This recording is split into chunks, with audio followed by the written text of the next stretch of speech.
PND classes में स्वागत है आपका। इस चैनल पर आपको 2010 से 2023 तक के प्रश्न मिलेंगे। आपको समस्याओं का समाधान भी मिलेगा। अब तक कैसे प्रश्न आ चुके हैं, किन प्रश्नों को और अधिक हमें पढ़ना है, कौन सा टॉपिक है जिसको अधिक हमें रिवाइज करना है। भविष्य संस्कृत का होगा, खूब अच्छी इसमें तैयारी करें। कुछ समय बाद बीएसटीसी की एग्जाम भी होने वाली है, उसमें भी ये समान रूप से उपयोगी हैं। यहाँ जितना अच्छा हम पढ़ते हैं, तृतीय द्वितीय प्रथम श्रेणी भर्ती परीक्षा, राजस्थान, डीएसएसबी, इन सब में ये बहुत उपयोगी रहते हैं। बाद में कम पढ़ना पड़ता है, चारों ओर कम भटकना पड़ता है। आज हम अच और हल संधि के उदाहरण पढ़ेंगे। इनके साथ में संस्कृत की प्रसिद्ध सूक्तियां जो अपने पाठ में हैं उनका हम अध्ययन करेंगे, उत्तर लिखना सीखेंगे। आइए प्रारंभ करते हैं।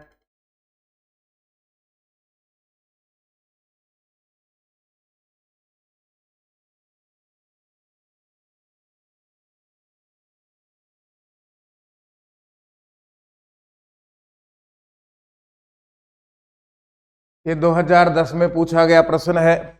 अब इस पैटर्न पर प्रश्न कम पूछे जा रहे हैं, फिर भी हम समझते हैं। पाणिनीय व्याकरण से पाणिनि की व्याकरण का मूल ग्रंथ से नाम किम अस्ति, मूल ग्रंथ का नाम क्या है? पाणिनीय व्याकरण के मूल ग्रंथ का नाम क्या है? तो पाणिनीय व्याकरण के मूल ग्रंथ का नाम है अष्टाध्यायी। इसमें 8 अध्याय हैं और 32 पाद हैं। एक अध्याय में 4 पाद है, तो कुल पादों की संख्या है 32। महर्षि पाणिनि के द्वारा लिखा हुआ व्याकरण का प्रमाणिक ग्रंथ स्वीकार किया जाता है। ये बहुत पहले पूछे जाते थे ऐसे। फिर देखिए, केसाम स्वर वर्णानाम वृद्धि संज्ञा होती, किन स्वर वर्णों की वृद्धि संज्ञा होती है? जितने स्वर वर्ण हमने पढ़े उनमें से कौन कौन से ऐसे स्वर वर्ण हैं जिनकी वृद्धि संज्ञा होती है? 2 सूत्र हम पढ़ते हैं। वृद्धि रादैच, अलग से हमें पढ़ने की आवश्यकता नहीं है, इसी में सब कुछ लिखा हुआ है। वृद्धि आत ऐच, ये इसका पदच्छेद है। पदच्छेद हम जानते हैं, शब्दों को हमने अलग किया है। अब ये कहता है, यहां से इसमें उत्तर लिखा हुआ है आ और ऐच। आ ऐच में होगा ऐ और औ। इन 3 वर्णों की वृद्धि होती है, आ, ऐ और औ। क्योंकि हम जानते हैं प्रत्याहार जब हमने बनाए तो ऐच में आते हैं ऐ और औ, 2 स्वर वर्ण। तो आत का अर्थ है यहाँ आ और ऐच का अर्थ है ऐच प्रत्याहार, जिसमें 2 वर्ण आते हैं ऐ और औ। इन 3 वर्णों की वृद्धि संज्ञा होती है। जबकि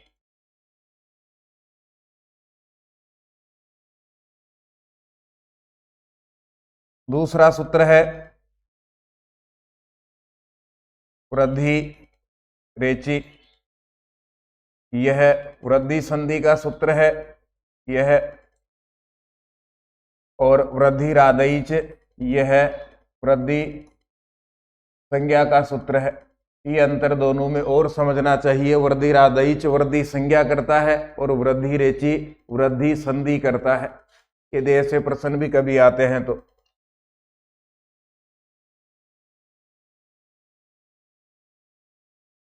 अधोलिखित पदयोः प्रमुख सूत्र निर्देश पूर्वकम रूप सिद्धि ही क्रियताम। नीचे लिखे पदों की प्रमुख सूत्र का निर्देश करते हुए रूप सिद्धि ही क्रियताम, रूप सिद्धि कीजिए। ये पहले का पैटर्न है। अब रूप सिद्धि की आवश्यकता नहीं पड़ती। संधि विच्छेद है तो संधि करके लिखना है, उसका सूत्र लिखा जाता है। यदि संधि है तो विच्छेद किया जाता है और उसका सूत्र लिखा जाता है। फिर भी इनको हम समझेंगे। मध्वरी, मधुधन अरिहि। इस पदच्छेद से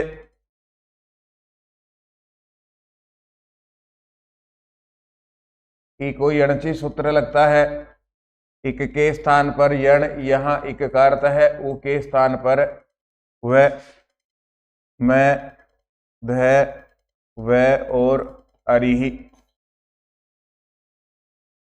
ये स्थिति होगी, बाकी सारी प्रक्रियाएं होंगी। दो रूप इसके सिद्ध होते हैं, मद धौरिहि और मध्वरिहि। हमें दोनों बताने हैं वहां। देखिए, मध्वरी संधि विच्छेद हमने कर दिया। मधुधन अरि इस सूत्र का उदाहरण है, इको यणची सूत्र का उदाहरण है। ये हमने समझने के लिए लिखा है। अब यदि हमें उत्तर देना हो तो दोनों पैटर्न सही हैं। हम कहेंगे मधुधन अरिहि मद धौरिहि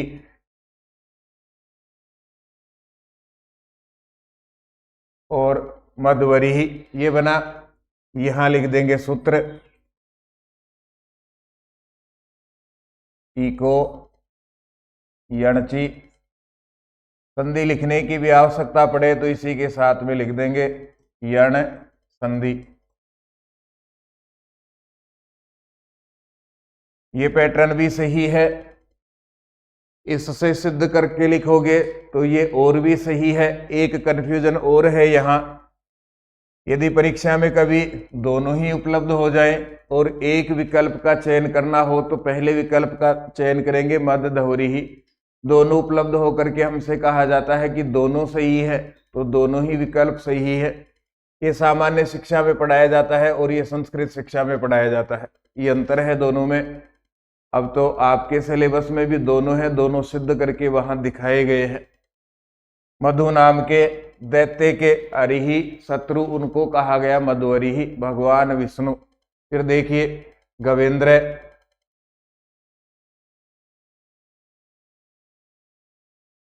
ये इंद्रेचय सूत्र का उदाहरण है। गोधन इंद्र है, स्थिति है। इंद्रेचय, इस सूत्र से अवंग आदेश हुआ और अनुबंध लोप हुआ। अवंग होगा ओ के स्थान पर तो ग, ओ के स्थान पर हो गया अव और इसके बाद में हो गया अपने पास में इंद्र है। ग, अव और इंद्र है, ये स्थिति हो गई। ओ के स्थान पर अवंग हो गया। अनुबंध लोप का मतलब है नय यहां से हट गया, तो ग, अव और इंद्र है। अब ध्यान दीजिएगा, व में मात्रा ए की, ए के बाद में ई, तो आदगुण है। आदगुण से हो गया गुण। यहां गुण का अर्थ है व का ए और ए के बाद में ई, दोनों के स्थान पर हुआ ए। तो अब अपने पास में हो गया ग, अब ए प्लस ई बराबर ए आधा न और ग्रह, ये बन गया गवेंद्र है। जो भी पैटर्न हमें ठीक लगे उसी में उत्तर देना है। गवेंद्र है सीधा, अगर अपने को लिखने को कहा जाए इसका उत्तर लिखना है सूत्र के अनुसार जो अब पूछे जा रहे हैं। तो हम लिखेंगे सूत्र हो गया इंद्रेचय और इसके नीचे इसका संधि विच्छेद लिख देंगे, गोधन इंद्र है।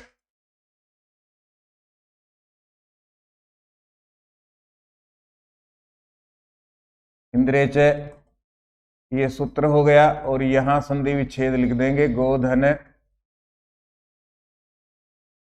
इंद्र है। ये अपना उत्तर हो गया, सीधा और सरल।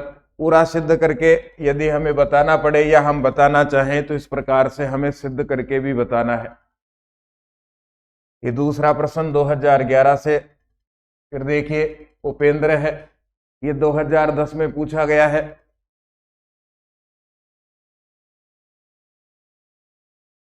गुण संधि का उदाहरण है ये।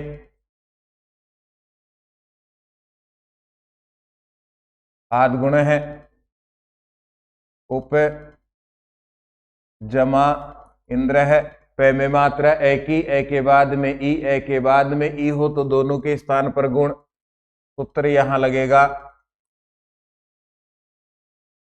आद गुण है, गुण यहां गुणकार तो होगा पे का ए और बाद में ई, दोनों के स्थान पर बना ए, दोनों के स्थान पर ए हो गया तो उप ए आधा न और ग्रह यहां लिख सकते हैं वर्ण सम्मेलन, वर्ण सम्मेलन हुआ तो उपेंद्र है। इति रूपम सिद्धम गुण संधि का उदाहरण है। सीधा और सरल लिखना चाहें तो वही पैटर्न पहले लिख देंगे, सूत्र आद गुण है, नीचे लिख देंगे संधि विच्छेद उपधन इंद्र है, उपेंद्र है। आगे जाकर के इनको जब हम देखेंगे आज के पैटर्न में तो ये प्रश्न रिवाइज हैं, इनका संधि विच्छेद दिया गया है और हमसे संधि पूछी गई है। गंगौघ है,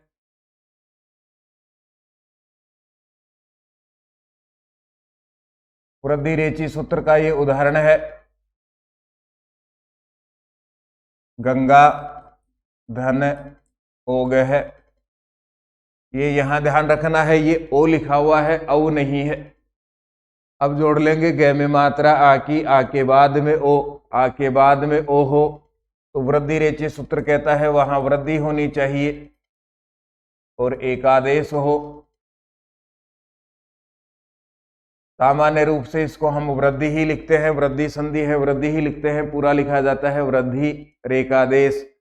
यहां वृद्धि का अर्थ होगा आ, ग में आ और आ के बाद में ओ, दोनों के स्थान पर बनेगा औ। औ बन गया तो ग पूरा ण आधा, ग भी आधा, इसके बाद में औ और इसके बाद में घ। ग आधा है, हलंत है, आधा है तो उसमें निश्चित ही स्वर मिलेगा। ग में औ की दो मात्राएं हमें जोड़नी है। यहां लिखेंगे वर्ण सम्मेलन, वर्णों को इकट्ठा किया तो गंग गौ गह, गंगाऊ गह, ये पूरा हो गया, रूप सिद्ध हो गया। सीधा सरल वृद्धि रेची सूत्र लिख देंगे और नीचे इसका संधि विच्छेद लिखेंगे गंगाधन ओग है। सुखार्थ है 2011 में पूछा गया, रीते चे तृतीया समास से इस वार्तिक का ये उदाहरण है।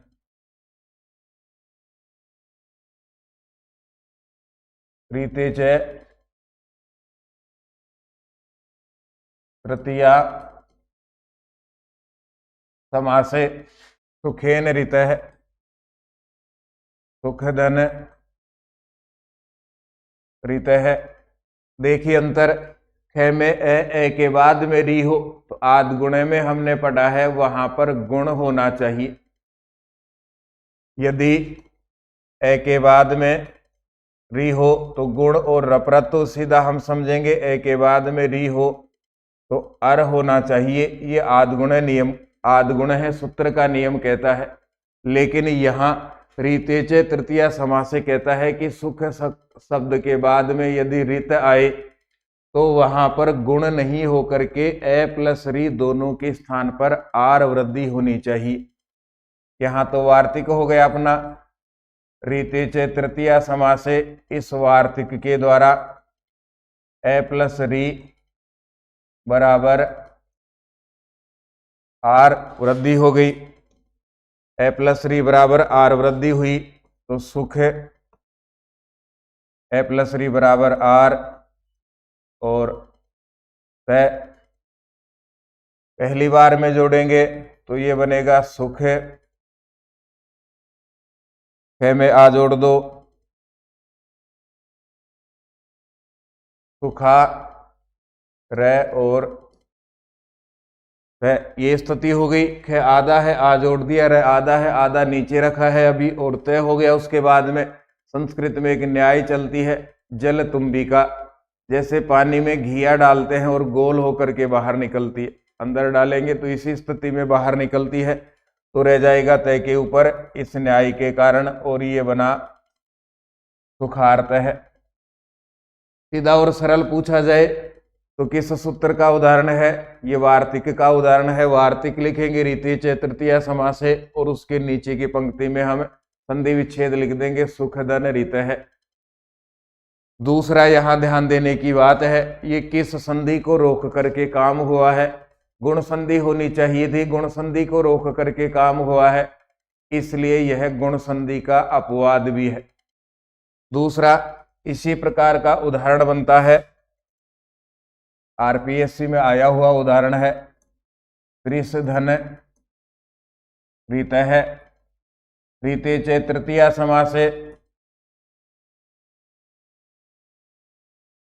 इस वार्तिक के द्वारा वृद्धि ए प्लस री गुण होना चाहिए था, लेकिन वार्तिक कहता है कि ए प्लस री, इस स्थिति में आर वृद्धि होगी। आर वृद्धि हुई तो त्रिस आर और तह जोड़ेंगे तो ये बनता है त्रिसार्थ है और सुखार्थ है।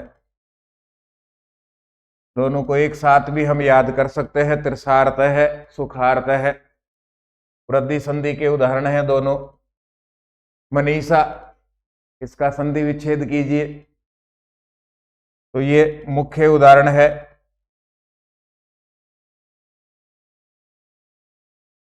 अचोन्त्यादि टी, इससे टी संज्ञा होगी, अचोन्त्यादि टी, इस सूत्र के द्वारा टी संज्ञा होकर के यह उदाहरण सिद्ध होता है। जैसे मनस धन ईसा,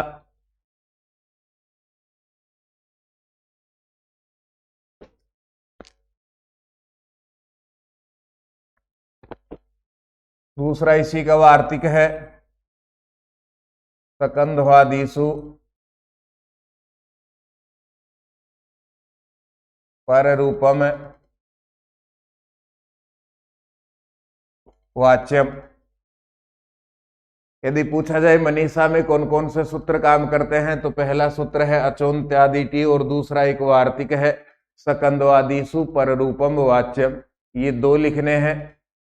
संधि विच्छेद लिखने के लिए कहा जाए तो मनस धन ईसा, यहां से सिद्ध होता है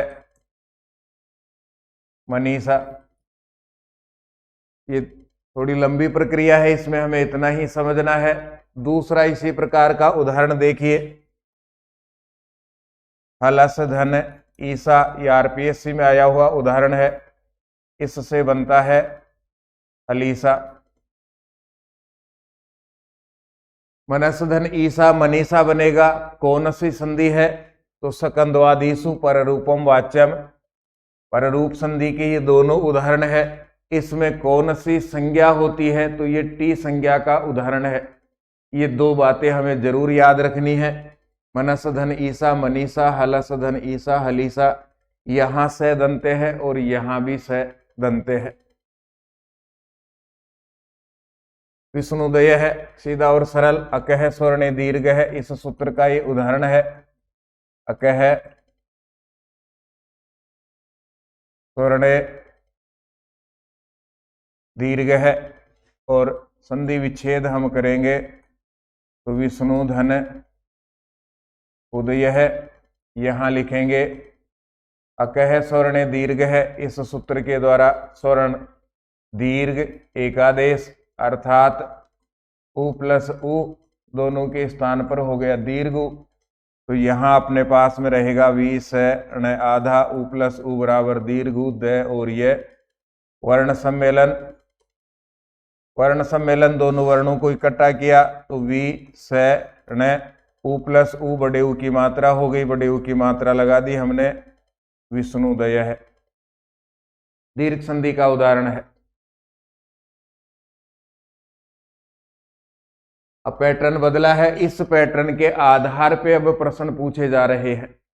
अधोलिखित पदानाम, नीचे लिखे पदों का सूत्रोल्लेख पूर्वकम संधिम कुरुते, सूत्र का उल्लेख कीजिए और संधि कीजिए।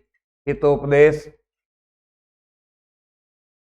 ए में मात्रा ए की, ए के बाद में उ, तो यहाँ गुण होगा हित प्लस उपदेश है। ते में ए के बाद में उ, तो आद गुण है। इससे हो गया गुण। यहाँ गुण का अर्थ है ए, और ए के बाद में उ, दोनों के स्थान पर हमने लिखा ओ। अब जोड़ लेंगे हित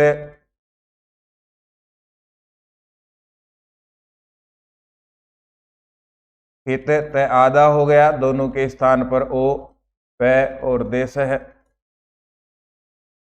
यहां लिखा जाएगा वर्ण सम्मेलन ही तो पे देश है, हितोपदेश है। हित का उपदेश वही हितोपदेश, भलाई का उपदेश, उसी को कहा गया हितोपदेश। ये हितोपदेश हो गया। फिर आगे चलिए, महाधन इंद्र है में मात्रा है आ की, आ के बाद में है ई, तो गुण होगा यहां पर महाधन इंद्र है, आद गुण है।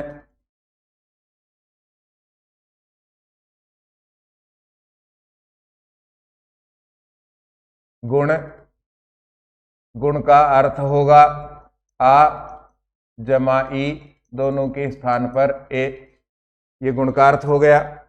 तो मैं है ए द्रह, जोड़ लेंगे वर्ण सम्मेलन होगा तो महेंद्र है। महान है जो इंद्र, उसी को महेंद्र कहा गया। महाधन इंद्र महेंद्र। आज के पैटर्न पे ये नहीं लिखना चाहें, इतनी माथाबोड़ी नहीं हो भाई, मैं तो सीधा ही लिखूंगा। आप चाहे कुछ भी बताओ, मैं तो सीधा ही लिखूंगा। तो सीधा लिखने के लिए पहले संधि विच्छेद या संधि करना है। महेंद्र है और नीचे सूत्र लिख देना है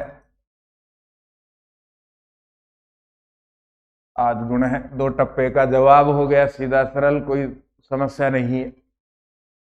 समय है इस प्रकार से लिखना चाहें तो ये भी लिख सकते हैं, दोनों पैटर्न सही है, नंबर पूरे मिलेंगे हमें। ये 2020 में पूछा गया। गगन धन ऊर्ध्वम, गगन धन ऊर्ध्वम, न में मात्रा है ए की, ए के बाद में है दीर्घ उ,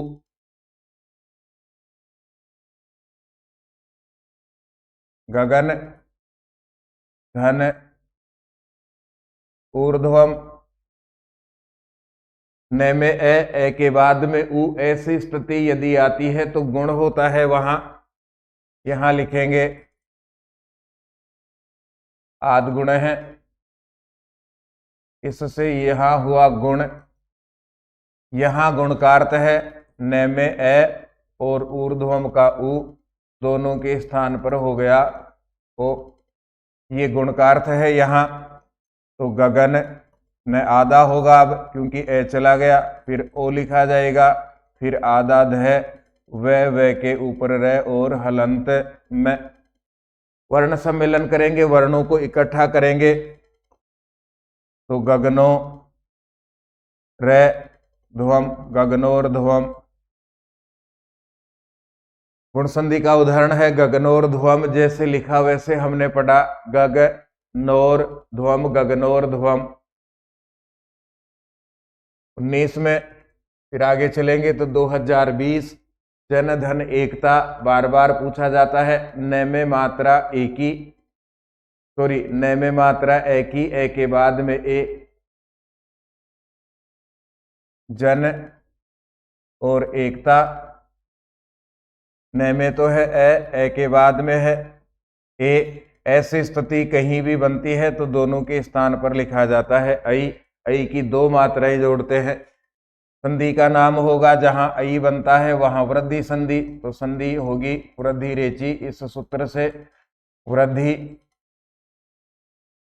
यहां वृद्धि का अर्थ है ए प्लस ए, दोनों के स्थान पर लिखा गया ऐ, यही वृद्धि का अर्थ है यहां। अब अपने पास में स्थिति हो गई जन न आधा, ऐ कै और ता। जो गलती हम करते हैं जोड़ते समय ऐ की एक मात्रा जोड़ते हैं, जबकि ऐ की दो मात्राएं जोड़नी है हमें। जनई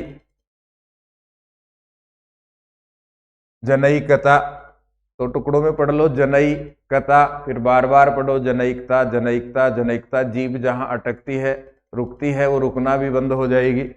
जनईकता वृद्धि संधि का उदाहरण है। वृद्धि की है तो वृद्धि संज्ञा, वृद्धि संधि। गंगाधन ओग है, ध्यान दीजिएगा बहुत साल पहले इसको सिद्ध करके हमें दिखाना था। पूरा पद दिया हुआ है, संधि युक्त पद था, उसका संधि विच्छेद करना था। अब संधि विच्छेद है, इसको जोड़ करके हमें बताना है। गंगाधन ओग है, सिद्ध कर लिया हमने, पहले सिद्ध किया था, तो इसमें संज्ञा तो है, संधि तो है, वृद्धि संधि। और सूत्र हम लिखना चाहेंगे तो सूत्र होगा वृद्धि रेचि। पहले हमने सिद्ध कर लिया इसको। विष्णुधन अव, ण में मात्रा ओ की, ओ के बाद में ए, ओ के बाद में ए हो तो एचो ये वायवय। ये सूत्र कहता है ओ के स्थान पर अव आदेश होना चाहिए। ये सामान्य नियम है अयादि संधि का। लेकिन एक सूत्र हमने पढ़ा,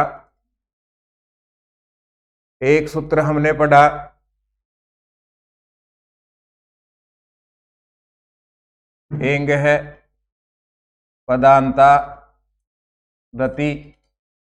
ये सूत्र कहता है किसी भी शब्द के अंत में ए अथवा ओ हो और उसके बाद में ऋसु ए आता है। ऐसी स्थिति यदि बनती है, कहीं भी किसी भी शब्द के अंत में ए हो, ए के बाद में ए आता है, किसी भी शब्द के अंत में ओ के बाद में ए आता है, तो वहां पर गुण अयादि संधि नहीं हो करके पूर्व रूप होना चाहिए। अर्थात यदि किसी भी शब्द के अंत में ए आता है और उसके बाद में ए आ जाता है, तो ए तो अपने स्थान पर रहेगा, ए के स्थान पर अवग्रह बना दिया जाता है। ये पूर्व रूप का पहला प्रकार। दूसरा प्रकार देखिए, यदि किसी भी शब्द के अंत में ओ आता है और ओ के बाद में ऋसु ए आ जाता है, तो ओ अपने स्थान पर रहेगा और ए के स्थान पर अवग्रह बना दिया जाता है। ये पूर्व रूप है। अब यहां भी ऐसी ही स्थिति है, ण में मात्रा है ओ की, ण में मात्रा है ओ की, वी से ण में ओ के बाद में औ। एंग है पदांता दति, एंग है पदांता दति। यहां लिखेंगे केवल पूर्व रूप। अब पूर्व रूप को फिर से समझिए, किसी भी शब्द के अंत में ओ के बाद में आता है ऋसु ए, तो ओ अपने स्थान पर रहेगा और ए के स्थान पर बना दिया जाएगा अवग्रह है, अंग्रेजी भाषा के एस के समान का चिन्ह। अब यहां हम समझाने के लिए लिखेंगे पूर्व रूप क्या है, तो ओ प्लस ए बराबर, पहले लिखेंगे ओ और ए के स्थान पर अवग्रह। ये पूर्व रूप हमने समझा दिया। अब यहां देखिए वी से ण ओ, ए के स्थान पर अवग्रह और व जोड़ दिया हमने। वर्ण सम्मेलन होगा तो विष्णु न में ओ आ जाएगा, न आधा है, ओ की मात्रा मिलेगी, अवग्रह है और वह अवग्रह कभी भी पढ़ा नहीं जाता है। विष्णु व जब कभी आवश्यकता पड़ती है तो इसको पढ़ते हैं, अन्यथा सामान्य रूप से अवग्रह का उच्चारण नहीं होता। विष्णु व ये स्थिति हो गई, ये रूप सिद्ध हो गया।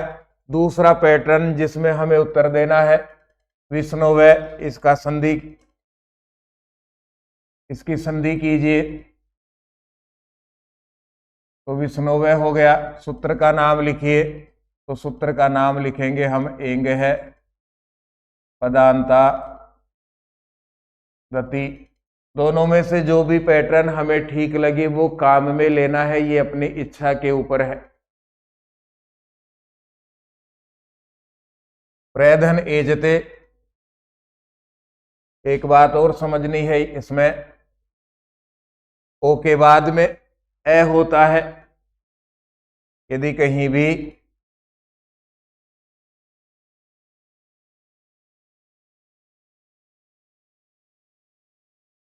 भी ओ के बाद में ए ऐसी स्थिति रहती है तो ओ के स्थान पर आदेश होता है अव अयादि संधि में। लेकिन ये सूत्र कहता है, पूर्व रूप संधि का नियम कहता है कि पद के शब्द के अंत में ओ हो और उसके बाद में यदि ऋसु ए आता है तो वहां अव नहीं होगा, वहां तो पूर्व रूप होगा। इसलिए इसने अयादि संधि को रोक करके काम किया है, तो यह सूत्र अयादि संधि का अपवाद माना जाता है।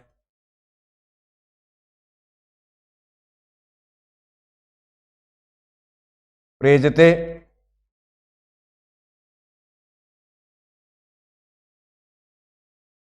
यहां स्थिति है पे रे और एजते। रे में मात्रा है ए की, ए के बाद में है ए धन ए सामान्य रूप से होना चाहिए ऐ वृद्धि संधि में। ए हो, ए के बाद में ए हो तो सामान्य रूप से वृद्धि संधि में होना चाहिए ऐ वृद्धि होती है यहां पर, लेकिन यहां ये स्थिति नहीं है। एक सूत्र हमने पढ़ा है एंगी पर रूपम, एंगी पर रूपम।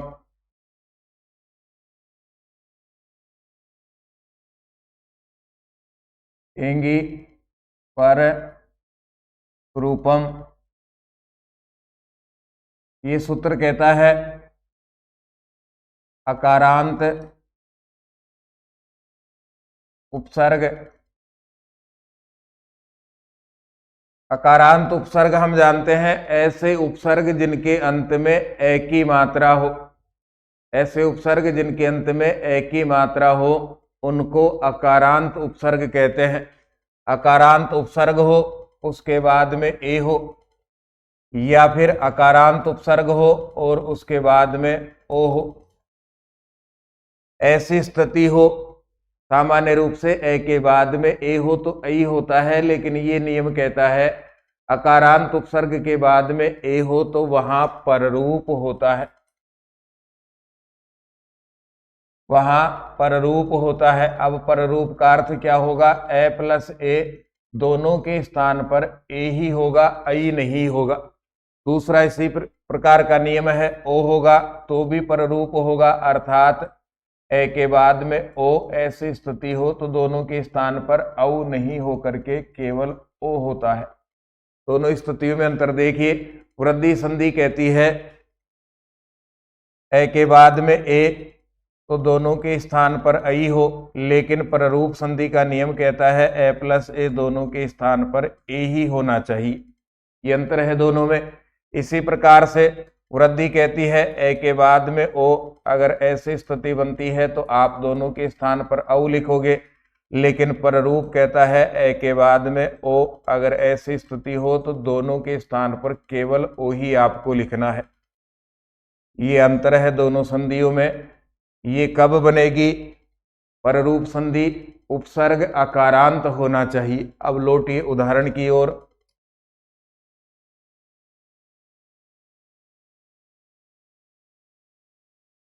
प्र उपसर्ग है, प्र उपसर्ग है और रे में भी ए की मात्रा है तो अकारांत हो गया। अकारांत उपसर्ग के बाद में आ गया ए, तो यहां सूत्र लिखेंगे एंगी पर रूपम। इससे हुआ पररूप। अब हम पररूप को जानते भी हैं, ए प्लस ए दोनों के स्थान पर हो गया ए, पे रे रे का ए और बाद का ए, दोनों के स्थान पर केवल ए और जते। फिर से जोड़िए, पे रे में ए आया तो रे और जते। ये स्तुति हुई। पे के बाद में कोई मात्रा नहीं है, आधा रह गया। रे के बाद में ए था, जुड़ गया, रे बन गया। अब जोड़ लेंगे इसको, प्रेजते। दूसरा इसी प्रकार का उदाहरण पढ़ा जाता है। इसी सूत्र का उपधन औसति, दोनों को याद रखना है। पे में मात्रा ए की, एक शब्द पूरा हो गया। उपसर्ग है, अपने आप में एक शब्द हो गया, एक पद हो गया। उसके बाद में आ गया ओ, तो यहां वृद्धि नहीं हो करके एंगी पर रूपम काम करेगा। इसके काम को कहा जाता है, इस संधि को कहा जाता है पररूप संधि। तो जब पररूप संधि होगी तो ए प्लस ओ दोनों के स्थान पर लिखा जाएगा ओ। अब लिख करके देखते हैं। उप पे हलंत होगा, ए प्लस ओ, ओ इसके बाद में हो गया सती। जोड़िए यहां उपोसति। जितने भी उदाहरण हमने हल किए हैं उनके साथ वाले उदाहरण उस सूत्र के अन्य उदाहरणों को जरूर हल करें। अपनी अच्छी स्पीड होगी। हिंदी और संस्कृत दोनों में समान रूप से सारे नियम काम करते हैं। ये पढ़ाए नहीं जाते, पर रूप और पूर्व रूप बाकी नियम समान है।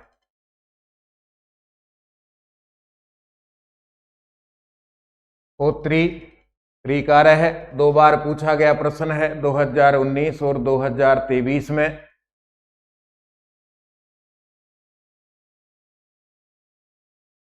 मात्रा को अलग कीजिए, री और इसके बाद में रीकार है।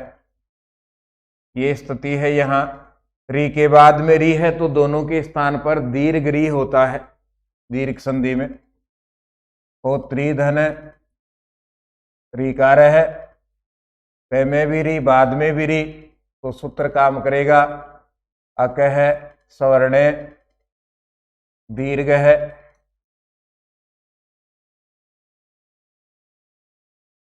स्वर्ण दीर्घ एकादेश, ये भी लिखा हुआ मिलता है और सही यही है। स्वर्ण दीर्घ एकादेश, इसका यहां अर्थ है दोनों वर्णों को समान होकर के दीर्घ एकादेश हुआ। री धन री, दोनों के स्थान पर हो गया दीर्घ री।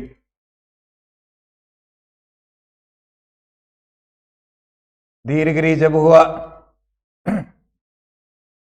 हो तय दीर्घ री और कार्य है, जोड़ लेंगे तो ये बनेगा होत्री कार्य है। अब देखिए जो अंतर है, ये री ऋसु है और ये री दीर्घ है, ये भी हमें समझना पड़ता है। और यदि इसको ऋसु को जोड़ेंगे तो एक बार घुमाना है, दीर्घ बनाएंगे तो इसको 2 बार घुमाना है। ये ऋसुरी है और ये दीर्घ री है। फिर हमने पढ़ा स्वर्ण दीर्घ एकादेश, और हम इसको सीधा और सरल लिखते हैं दीर्घ संधि या दीर्घ हुआ। दोनों में से एक को चुनना हो तो पूरा लिखना चाहिए। स्वर्ण होकर के दीर्घ एकादेश होता है, और ज्यादा बड़ा लगा तो इनको काट काट करके छोटा कर दिया। अब हम कहते हैं दीर्घ होना चाहिए। एक युवक की शादी थी, पैंट थोड़ा बड़ा था। शादी के पहले दिन उसने पहले अपने बहन से कहा कि पैंट थोड़ा बड़ा है, इसको काट देना। यही बात अपनी भाभी जी से कही, यही बात अपनी माता जी से कही। सब बारी बारी से अंदर आते हैं और अपना अपना काट के चले जाते हैं। पहले बहन जी से कहा, बहन जी ने थोड़ा सा काटा, फिर भाभी जी ने कहा, भाभी जी ने भी उसको काट दिया। और फिर माता जी से कहा, माता जी भी अंदर आई, कैंची उठाई और उसको काट दिया। तो पैंट का हाफ पैंट हो गया, तो ये पूरे का ये आधा हो गया ऐसे करते करते। वाक धन ईस है, जोड़ना है, सीधा और सरल उदाहरण है ये।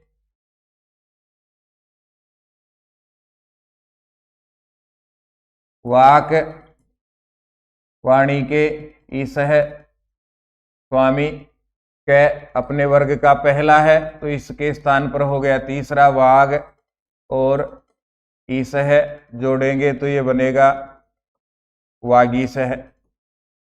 देखिए कै यहां सूत्र काम करेगा, झलाम जसोवंते, इसके द्वारा जसत्व। अब जसत्व का अर्थ क्या है, कै के स्थान पर ग हो गया तो वाग और ईस है, और वर्ण सम्मेलन करेंगे तो वागीस है। वागीस कहा जाता है भगवान बृहस्पति को। सीधा और सरल यदि हमसे पूछा जाए वाक धन ईस है जोड़ करके लिखिए, हम लिखेंगे वागीस है। कौन सा सूत्र है, झलाम जसोन्ते कौन सी संधि है, जसत्व संधि। जहां पहले वर्ण के स्थान पर तीसरा वर्ण बनता हो उसे जसत्व कहा जाता है। अब हमें पहले जोड़ा, अब तोड़ना है, अलग अलग करना है, विच्छेद करना है। अधोलिखित पदानाम सूत्रोल्लेख पूर्वकम संधि विच्छेदम कुरुत, नीचे लिखे पदों का सूत्र का उल्लेख करते हुए संधि विच्छेद करो। हर ये सीधा पैटर्न यदि हमें काम में लेना हो तो एचो ये वायावह है, एचो ये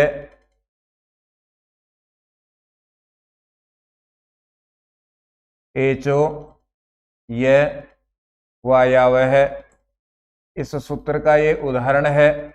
और संधि विच्छेद यदि करेंगे तो हरे धन ए, ये स्थिति बनती है।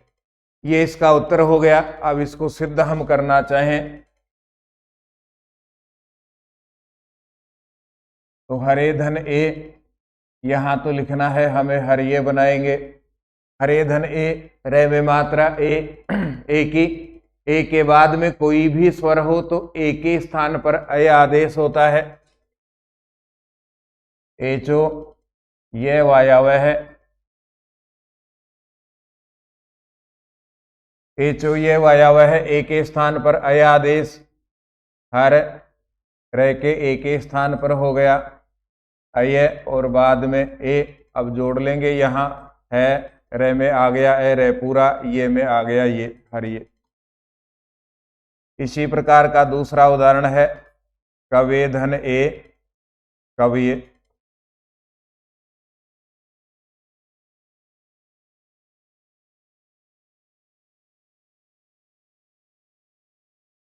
एचो ये वायावह है।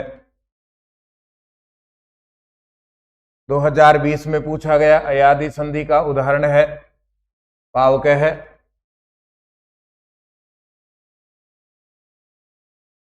पाउधन, चलिए पहले तो उत्तर लिखते हैं इसका। पावक है, उत्तर का नाम है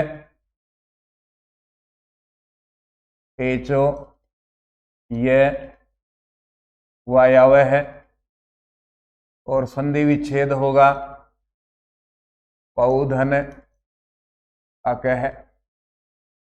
ये अपना उत्तर पूरा हो गया। और अधिक बढ़ाना चाहें तो यहां लिखा जाएगा पावक है, पौधन अक है। उत्तर लिख देंगे यहां एचो ये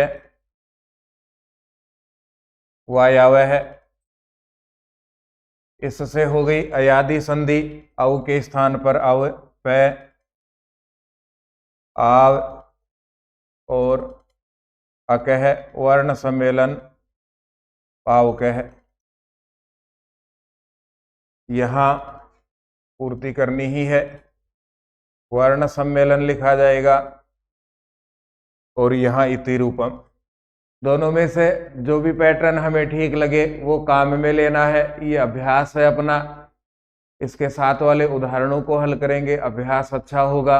बाकी जो भी हमें पढ़ा रहे हैं उनसे हम पढ़ते ही हैं, अच्छा ही पढ़ा रहे हैं और अच्छा ही पढ़ रहे हैं। उपेंद्र है, ये पहले भी आ गया है, ये पहले भी आ गया है, इसको हल भी कर लिया हमने। उपधन इंद्र है, गुण संधि उपेंद्र है, ये 2022 में पूछा गया है। उत्तर हमें लिखना है,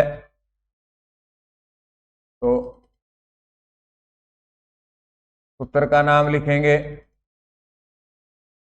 आद्गुण है, और इसके बाद में लिख देंगे इसका संधि विच्छेद। उपधन इंद्र है, महौषधि पहले लिखना है सूत्र का नाम।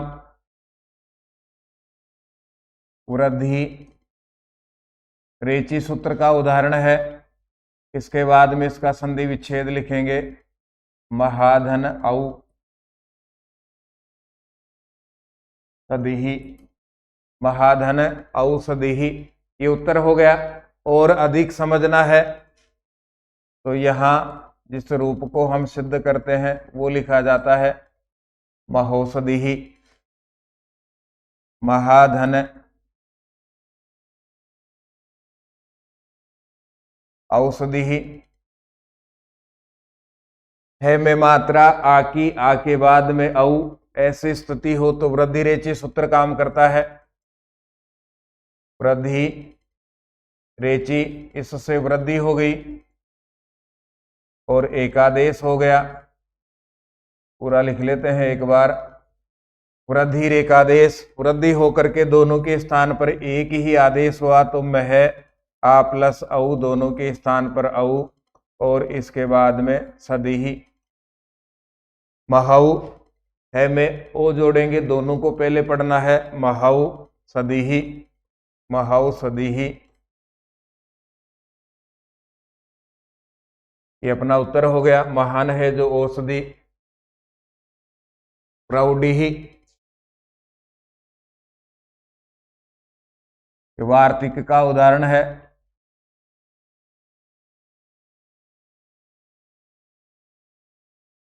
प्रादु होढोड यो सयेस येसु, इस वार्तिक का उदाहरण है। प्रधन ऊडी, ये इसका संधि विच्छेद है। अब देखिए अंतर,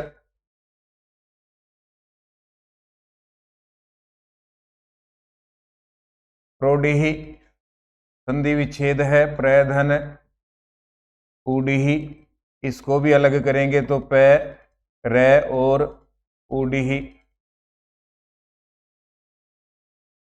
रे में मात्रा है ए की, रे में मात्रा ए की, ए के बाद में ऊ, ऐसी स्थिति में हमने पढ़ा है ए के बाद में ऊ हो तो गुण होना चाहिए, लेकिन प्रादु हो ढोडियो सहे शेषु वार्तिक कहता है प्र उपसर्ग के बाद में ऊढ़ी शब्द हो तो वहां गुण नहीं होगा, वहां वृद्धि होनी चाहिए। अब यदि हमसे कहा जाए ए प्लस ऋसु उ या ए प्लस दीर्घ उ, इनकी वृद्धि क्या होगी, तो अवृद्धि होती है। अकेले उ ऋसु या दीर्घ दोनों को वृद्धि क्या होगी, तो भी वृद्धि औ होती है। ज्यादा लफड़ा है तो सीधा सरल समझे, ए के बाद में उ यहां गुण होता है, लेकिन ये वार्तिक कहता है प्र के बाद में ऊडी शब्द हो तो गुण नहीं होगा, वहां पर वृद्धि होगी। और जब वृद्धि होती है ए प्लस उ तो दोनों के स्थान पर लिखा जाता है औ।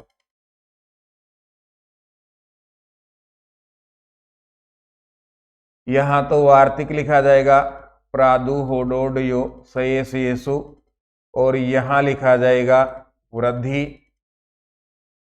और एकादेश।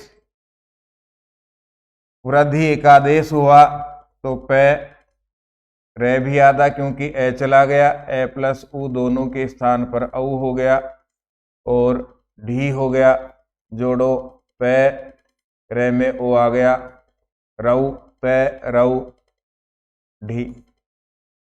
जोड़ लेंगे तो प्राउड ही बनता है। इस वार्तिक के अन्य उदाहरणों को हल करना है हमें। प्रोडय होगा, प्रोडी हो गया, प्रेस होगा और प्रेस से होगा। जो शेष उदाहरण है,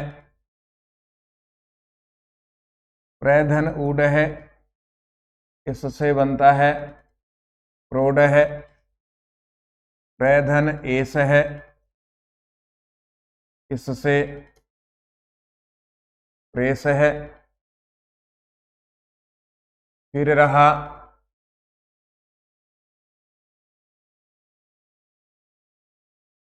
प्रधन एस से है,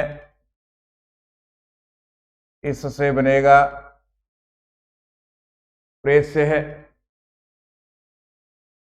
ये शेष उदाहरण है इस वार्तिक के। विष्णुवय,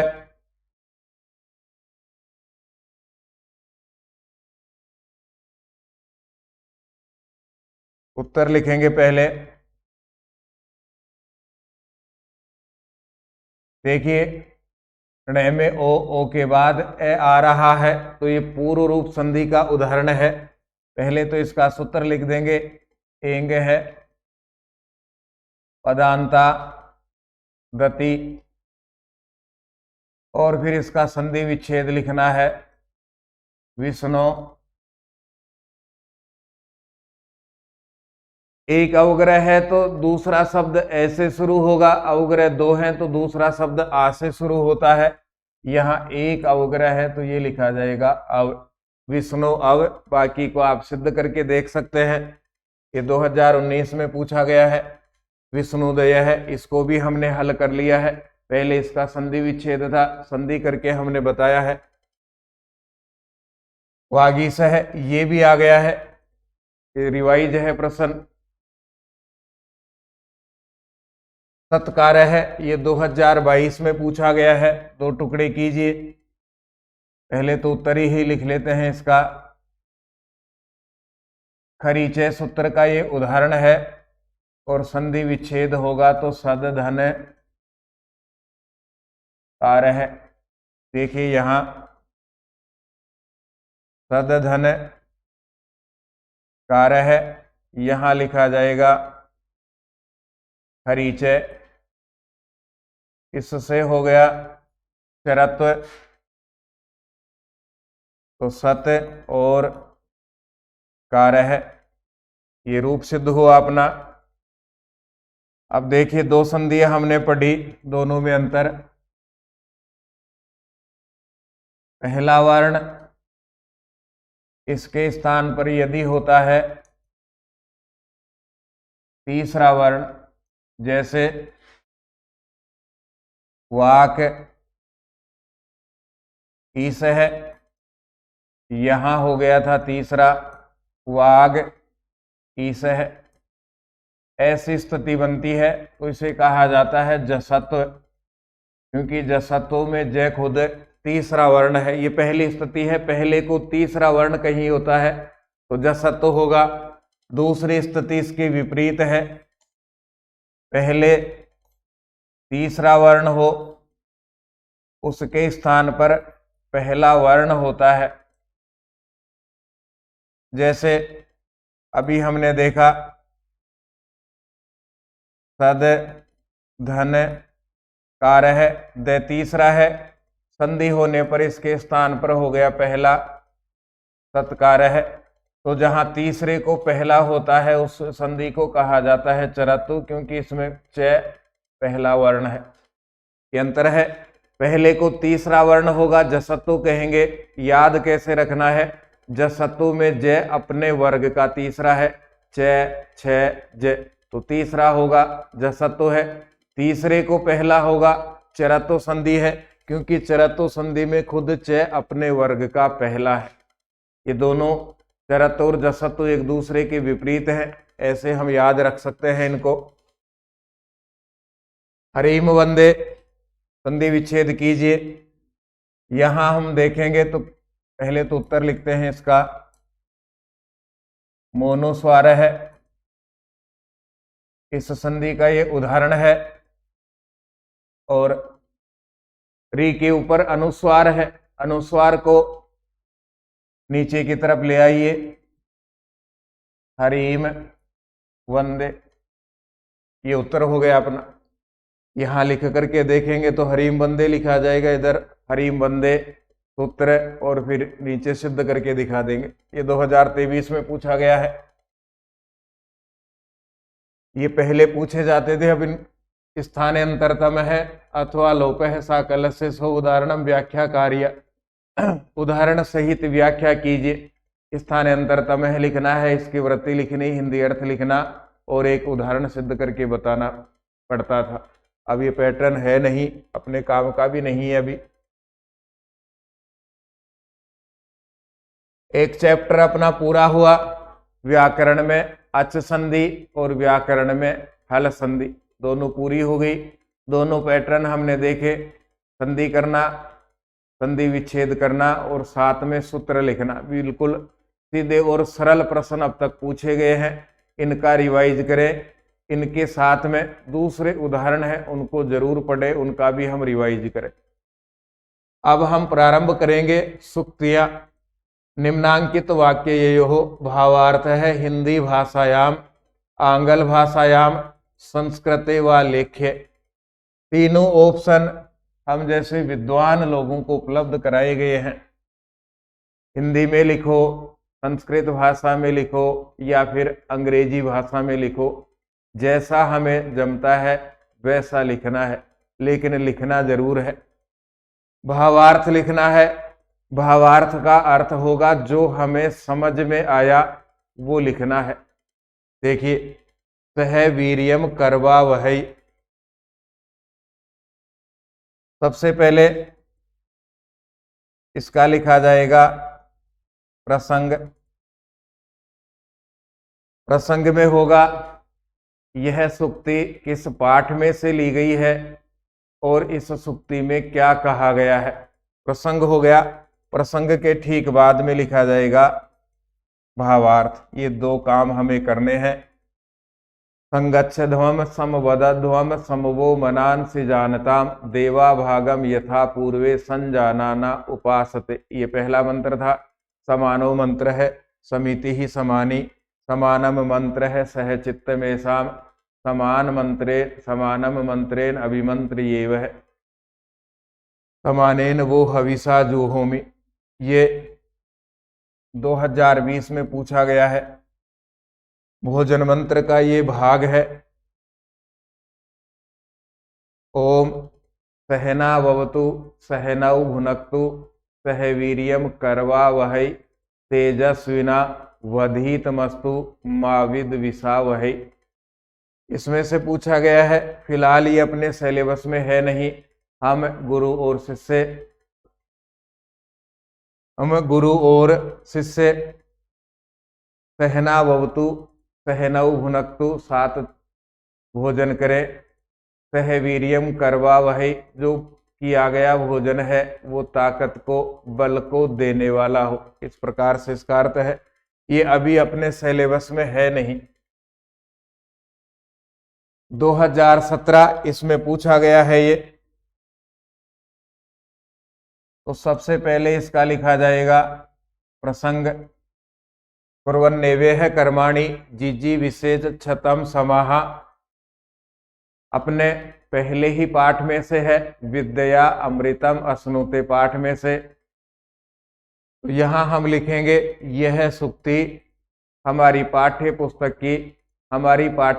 के विद्यामृतम अश्नुते नाम के पाठ में से ली गई है, तथा प्रस्तुत सूक्ति में कहा गया है कि, फिर इसके बाद में इसका भावार्थ हम लिखेंगे जो हमें समझ में आया। कुर्वन एव इह कर्माणि, पदच्छेद जरूर याद रहना चाहिए, तो उससे अर्थ निकालने में आसानी रहती है। कुर्वन एव, और फिर होगा इह, करते हुए ही। यहाँ इनको कर्माणि, कर्मों को अभी लिखना नहीं है। करते हुए ही यहाँ कर्मों को, जिजी विशेष यहां से अलग करेंगे तो च का तो तय हो जाएगा और इसके बाद होगा सतम। जी विषेत जीने की इच्छा करे सतम सो समाहा वर्षों तक, ये अर्थ हो गया। अब भावार्थ हमें लिखना है। प्रस्तुत सूक्ति में कहा गया है कि अब भावार्थ लिखना हम शुरू करेंगे। इस संसार में अपने लिए निर्धारित कार्यों को करते हुए ही 100 वर्ष तक जीने की इच्छा करनी चाहिए। अर्थात जब तक हम जीवित रहें अपने लिए निर्धारित कार्यों को पूरा करते रहें। विद्यार्थी हैं, अध्ययन कार्य करते रहें, शिक्षक हैं, अध्यापन का कार्य करते रहें, चिकित्सक हैं तो रोगी को देखने का काम करते रहें। इस प्रकार से यह नियम सबके लिए लागू है। ये तो इसका अर्थ है। अब अपनी तरफ से जो भी हम जोड़ना चाहें, जो भी हमें समझ में आया वो इसके साथ हमें लिखना चाहिए। ये बहुत बड़ी मोटिवेशनल पंक्ति भी है। इनको सुनने के लिए यूट्यूब 1-1 घंटे छाननी पड़ती है, फिर उसको 3 टाइम 10 टाइम सुनते हैं दवा की तरह और फिर दूसरे दिन तैयार होते हैं। संस्कृत भाषा में अपने आप में ही खूब सारी सूक्तियां हैं जो मोटिवेशनल का काम करती हैं। जब तक हम जीवित रहें अपने लिए निर्धारित कार्यों को करते रहें। इसी प्रकार से न कर्म लिप्यते नरे, इसमें भी पहले हम प्रसंग लिखेंगे और फिर पदच्छेद लिखेंगे, प्रसंग लिखेंगे और प्रसंग के बाद में हम लिखेंगे भावार्थ। ये भी विद्यामृत मसनूते नाम के पाठ में से लिया गया है और जो श्लोक अभी हमने पढ़ा है उसी का शेष भाग है। जो श्लोक हमने पढ़ा है उसी का ये शेष भाग है। पूरा इसमें कहा गया है कुर्वन् नेवेह कर्माणि जीजी विषेत शतम समाह, कुर्वन् नेवेह कर्माणि जीजी विषेत शतम समाह, एवं तवी नान्यथेतास्ति, एवं तवी नान्यथेतास्ति न कर्म लिप्यते नरे। इस संसार में जीवन जीते हुए ही 100 वर्ष तक, इस संसार में 100 वर्ष तक जीते हुए, 100 वर्ष तक जीवित रहते हुए अपने लिए निर्धारित कार्यों को पूरा करने का हम प्रयास करें। इसके अलावा दूसरा कोई मार्ग, दूसरा कोई विकल्प अपने पास में नहीं है, ये कहा गया है यहाँ। दूसरा कोई विकल्प अपने पास में नहीं है और इस प्रकार से जब हम कार्य करते हैं तो हमें कर्म फल का दोष भी नहीं लगता है या कर्म फल अपने साथ चिपकता नहीं है। 2 पंक्तियां हैं, यहाँ 2 चरण दिए गए हैं। कुर्वन् नेवेह कर्वाणि जीजी विषेत शतम समाह, एक चरण इसका बीच में से गायब है। एवं नान्यथेतोस्ति न कर्म लिप्यते नरे, ये चौथा चरण आ गया। ये दोनों प्रश्नों का समान उत्तर होगा, समान प्रसंग होगा और समान ही भावार्थ होगा। प्रथम पाठ विद्यामृत मसनूते में से ये दोनों प्रश्न लिए गए हैं। लिखने में अपने को कोई समस्या होगी ही नहीं। नृपो अर्थी कामा धिक प्रदस्य, नृपो अर्थी कामा धिक प्रदस्य, ये रघुकोत्स संवाद पाठ में से लिया गया है। रघुकोत्स संवाद पाठ में से लिया गया है, वही पैटर्न काम में लेंगे, प्रसंग और भावार्थ।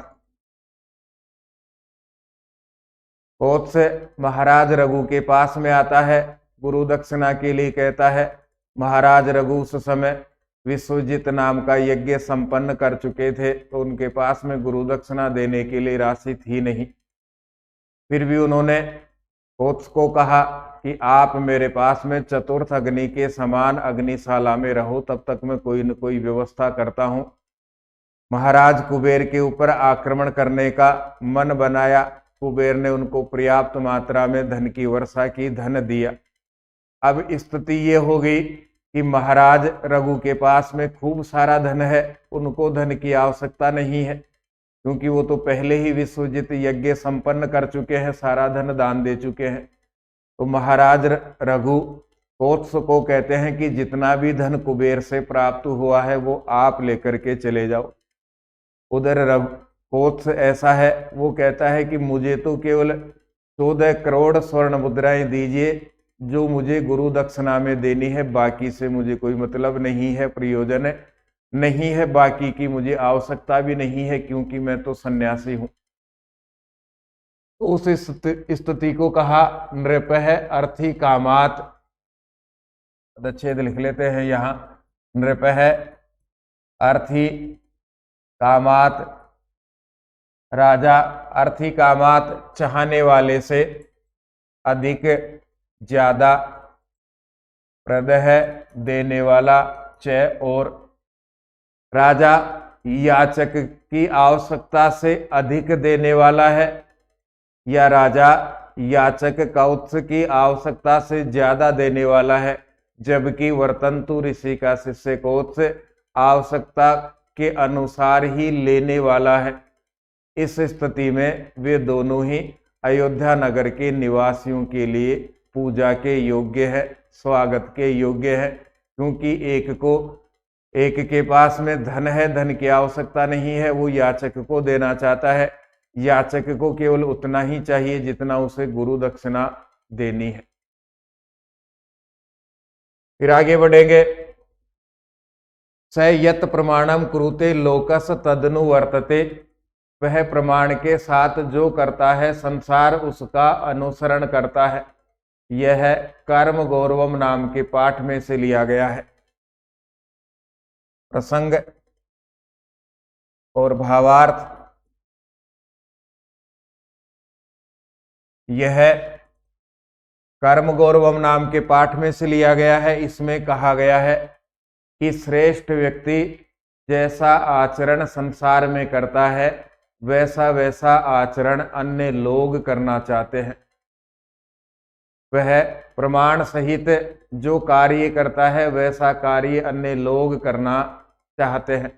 राजा हरिश्चंद्र से लेकर के राजा राम तक, डॉक्टर भीमराव अंबेडकर से लेकर के चंद्रशेखर आजाद, भगत सिंह, इन सब की पूजा, इन सब का स्वागत, इन सब का सम्मान हम लोग इसलिए करते हैं कि उन्होंने प्रमाण के साथ में अपने जीवन को जिया और वैसा हम जीना चाहते हैं। उनके किसी एक गुण को हम अपनाना चाहते हैं। यही बात इसमें कही गई है। संसार में श्रेष्ठ व्यक्ति जैसा आचरण करता है वैसा अन्य आचरण करना चाहते हैं। वह प्रमाण के साथ में जो कार्य करता है लोग उसका अनुसरण करते हैं। नाश्यति च पुरुषमत्या संगो विशेषु, ये श्रीमद् भगवद गीता का है। प्रसंग और भावार्थ दोनों ही लिखेंगे। च और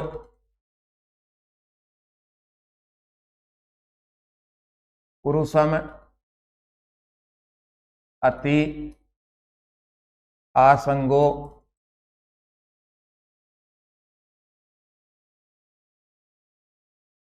अब अर्थ निकल समझ में आएगा। च और नाश्यति नष्ट कर देता है, पुरुषम मानव को, अति बहुत ज्यादा, आसंगो आसक्ति लगाव, विशेषु विषयों में, सांसारिक पदार्थों में अत्यधिक लगाव मानव को समाप्त कर देता है। समाप्त करने का मतलब उसको मारना नहीं है, समाप्त करने का मतलब है उसका सांसारिक वैभव समाप्त होता है, उसका मान सम्मान समाप्त होता है। अत्यधिक आसक्ति किसी भी सांसारिक पदार्थ में मानव की अत्यधिक आसक्ति मानव को समाप्त कर देती है।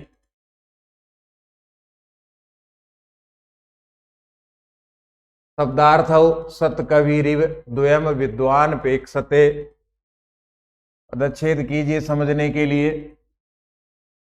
शब्द और अर्थ, फिर इसके बाद में होगा सतकवि ही इव, और फिर होगा विद्वान अपेक्षते। सुक्ति सुधा पाठ में से है ये। शब्द अर्थ शब्द और अर्थ के समान सत्कवि ही अच्छा कवि इव समान, शब्द और अर्थ के इव समान सत्कवि ही अच्छा कवि विद्वान अपेक्षते चाहता है। जिस प्रकार से अच्छा सदकवि सतकवि शब्द और अर्थ दोनों के आधार पर रचना करना चाहता है, उसी प्रकार ही विद्वान व्यक्ति इस संसार में भाग्य को चाहता है तथा भाग्य के साथ में पुरुषार्थ भी करना चाहता है। दोनों स्थितियों को देखिए। सतकवि और विद्वान व्यक्ति के लिए कहा गया है, जिस प्रकार से अच्छा कवि शब्द और अर्थ दोनों को चाहता है, रचना करते समय शब्द भी अच्छा हो, उसका सटीक अर्थ भी निकले, इस स्थिति को चाहता है। उसी प्रकार ही विद्वान व्यक्ति इस संसार में चाहता है कि मेरा भाग्य भी अच्छा हो और मेरे भाग्य के साथ में मैं पुरुषार्थ भी करूं। वो ये नहीं चाहता कि मेरा भाग्य ही अच्छा हो, बाकी समय में आराम करूं। वो ये नहीं चाहता कि मैं केवल और केवल पुरुषार्थ ही करता रहूं और भाग्य का सहारा नहीं मिले। वो चाहता है कि मैं खूब अच्छा पुरुषार्थ करूं, खूब पुरुषार्थ करूं, लेकिन उसके साथ में मेरा भाग्य भी बलवान होना चाहिए। सन्मित्र लक्षण विदम प्रवदंति संत है। अच्छे मित्र के लक्षण इस प्रकार से सज्जन लोगों ने कहे हैं। इसके लिए आप पूरा एक पेज भर सकते हैं। अच्छा मित्र कैसा, किस प्रकार का है और किस प्रकार का बनाना चाहिए। सबसे अच्छे मित्र माता पिता हैं। इसके अनुसार ये भी सुक्ति सुधा पाठ में से लिया गया है। भर्तृहरि जी की ये सुक्ति है।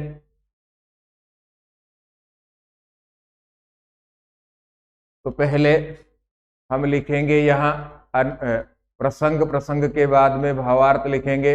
पापान निवार्यति योजयते हिताय, पाप के कार्यों से हटाता है, हित के कार्यों में लगाता है। गुह्यम निगूहति गुणान प्रकटी करोति, छिपाने योग्य बात को छिपाता है, मित्र की बात को प्रकट करता है। आपदगतम चैने जहाती, संकट का समय पर पड़ने पर छोड़ता नहीं है। ददाति काले, समय आने पर देता है। सन्मित्र लक्षण विदम प्रवदंति संत है। अच्छे मित्र के इस प्रकार के लक्षणों को सज्जन पुरुषों ने कहा है। छंद में भी आ गया, ये अलंकार में भी आ गया है और यहाँ पर सुक्ति के रूप में भी ये आया है। तो इसका अर्थ है इसे हमें अधिक याद करना है, लिख करके भी जांच करनी है। सततम वाग भूषणम भूषणम, सततम हमेशा, वाग वाणी का, भूषणम आभूषण, भूषणम आभूषण रहता है। हमेशा वाणी का आभूषण आभूषण ही रहता है। सीयन्ते भूषणानि, ये भी इसी में से लिया गया है, सुक्ति सुधा पाठ में से ही लिया गया है। केयुराणी ने भूषयन्ति पुरुषम, हारान चंद्रो ज्वलाहा, मानव को बाजूबंद शोभित नहीं करते, चंद्रमा के समान सुंदर हार शोभा नहीं देते हैं। केयुराणी ने भूषयन्ति पुरुषम हारान चंद्रो ज्वला, न स्नानम न विलेपनम न अलंकृता मूर्धजा, न तो केवल स्नान ही करना, न सुगंधित पदार्थ लगाना और न केवल सजाए गए बाल मानव को शोभित करते हैं। वाणी एका समलंकरोति पुरुषम, अकेली वाणी ही मानव को शोभित करती है, अच्छा बनाती है। या संस्कृताधार्यते, जो संस्कारों से संपन्न है। सीयन्ते खलु भूषणानि, सततम वाग भूषणम भूषणम, बाकी सारे आभूषण अपने समाप्त हो जाते हैं, बाजूबंद समाप्त होंगे, चंद्रमा के समान सुंदर हार एक दिन समाप्त होगा। अच्छे पदार्थों से नहाना, सुगंधित तेल लगाना, अच्छे प्रकार के सजाए गए बाल, ये भी समाप्त हो जाने हैं।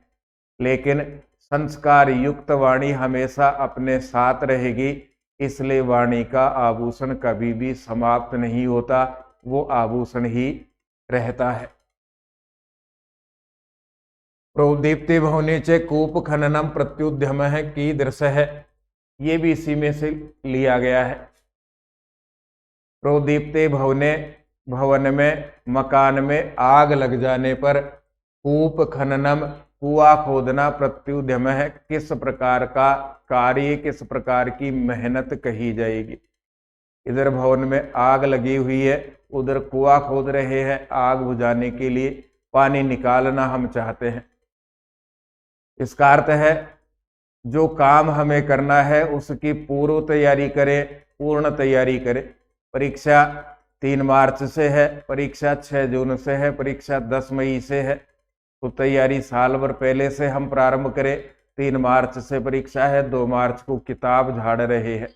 उसके लिए कहा गया प्रोदीप्ते भवनीचे कूप खननम, भवन में आग लगने पर कुआं खोदने का प्रयास बेकार है। भवन में आग लगने पर कुआं नहीं खोदना चाहिए।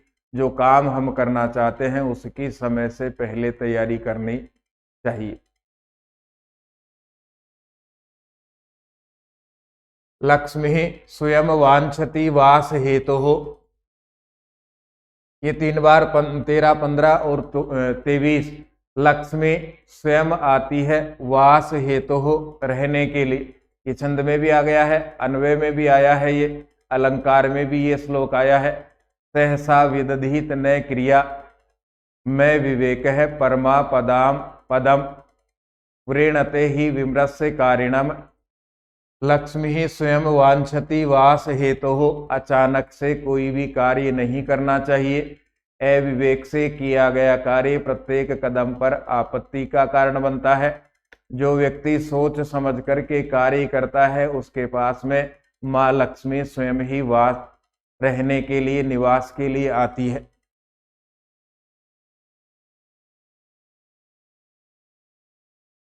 यो यस्य मित्रम न ही तस्य दूरम, जो जिसका मित्र है वह उसके लिए दूर नहीं है। राजा विक्रम यज्ञ करना चाहता है, यज्ञ करने के लिए उसने सब लोगों को बुलाया, तो अपने मित्र समुद्र के लिए भी ब्राह्मण को निमंत्रण देकर के भेजा। ब्राह्मण का निमंत्रण स्वीकार करके समुद्र ने कहा था यो यस्य मित्रम, जो जिसका मित्र है वह उससे दूर नहीं है। और उसके कुछ उदाहरण दिए थे, पहाड़ पर मोर रहता है और आकाश में बादल है, लेकिन दोनों की कभी मित्रता समाप्त नहीं होती। दूसरा उदाहरण दिया, जल में कमल है और बहुत दूरी पर भगवान सूर्य है, दोनों की मित्रता समाप्त नहीं होती। और तीसरा उदाहरण दिया, धरती पर कुमुदिनी है और उससे 2 लाख योजन की दूरी पर भगवान चंद्रमा है, उनकी भी कभी मित्रता समाप्त नहीं होती। तो मेरी और आपकी अर्थात समुद्र और राजा विक्रम की मित्रता कभी समाप्त नहीं होगी, ये कहा गया है इसमें। उपार्जितानाम वित्तानाम त्यागे एव रक्षणम, उपार्जितानाम वित्तानाम, उपार्जित किए गए धन का त्याग एव ही रक्षणम, त्याग करना ही रक्षण है। जो धन प्राप्त कर लिया है उसका त्याग करना ही रक्षण है। राजा भोज विक्रम के सिंहासन पर बैठना चाहता है। पुतलिका ने एक कहानी सुनाई कि राजा विक्रम ने मन में विचार किया कि जो धन मैंने कमाया है उसका यदि मैं त्याग करता हूं तो मेरे धन की रक्षा होगी, क्योंकि जिस प्रकार से तालाब के पैंदे में से सारा कचरा बाहर निकाल करके हम डाल देते हैं तो तालाब में पानी भरने की अधिक जगह हो जाती है, उसी प्रकार सब प्रकार के धन का हम त्याग करते हैं तो हमारे पास में अधिक मात्रा में धन आता है, संपत्ति आती है। देहम व पातयेयम कार्यम व साधयेयम, ये शिवाजी महाराज के पाठ में से लिया गया है।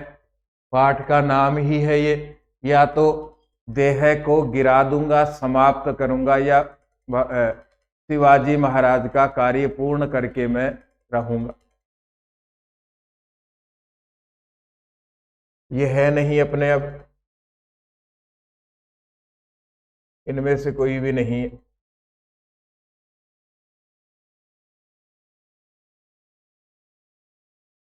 आज का अपना विषय समाप्त हुआ आज से।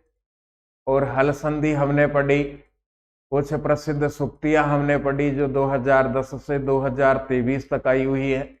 इनको रिवाइज करने के साथ में इनकी 7 वाली सूक्तियां पढ़े।